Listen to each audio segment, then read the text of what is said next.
আসসালামু আলাইকুম গাইস, আশা করি সবাই ভালো আছেন। আপনাদের ফোনে কি ওই বিরক্তিকর নোটিফিকেশন আসে? তাহলে এই ভিডিওটা আপনার জন্য। আপনি ভালোভাবে বুঝতে পারবেন এই ভিডিওটা দেখলে কিভাবে নোটিফিকেশন অফ করে রাখবেন আর কখনো বিরক্তিকর নোটিফিকেশন আসবে না। তাড়াতাড়ি দেখে নিন এই ভিডিওটি, তাহলে আর কোনো সময় নোটিফিকেশন আসবে না মোবাইলে। তাহলে ক্রোমে ক্লিক করুন,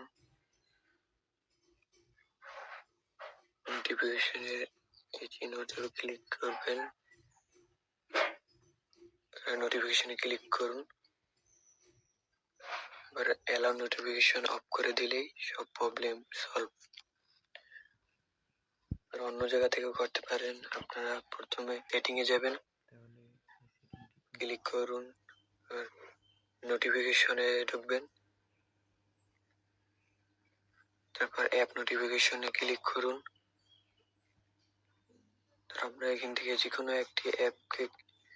যে কোনো অ্যাপগুলোই আপনারা নোটিফিকেশন অফ করে রাখতে পারেন বা অন করে রাখতে পারেন। এভাবে আপনারা অন অফ করে রাখতে পারেন, তাহলে আপনাদের আর কোনো সমস্যা হবে না। কেউ কোনো নোটিফিকেশন আসবে না, বিরক্তিকর নোটিফিকেশন। এভাবে আপনারা সবকটা অন অফ করে রাখতে পারেন।